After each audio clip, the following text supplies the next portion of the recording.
আসসালামু আলাইকুম গাইস, সবাই কেমন আছেন? আসলে কালকের থেকে আমাদের এখানে কোনো গ্যাস নাই। এখন আমি কি করব, খেতে তো হবে তাই না? যাই হোক, এক সময় আমি এটা অনলাইন থেকে পারচেজ করছিলাম এই কুকারটা। তো এখন এটা কাজে লাগতেছে। আমি মাছ রান্না করবো, এটা মাছ আর টমেটো দিয়ে মাছ রান্না করবো, কারণ শর্টকাটে যেহেতু ছোটো বাসন, তো সেক্ষেত্রে আর কি শর্টকাটে রান্না করার জন্য এটা।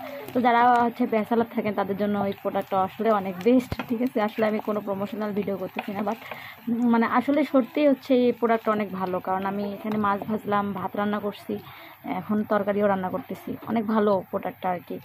তো চাইলে কেউ নিতে পারেন এই প্রোডাক্টটা, যারা ব্যাচেলার থাকে তাদের জন্য খুবই বেটার।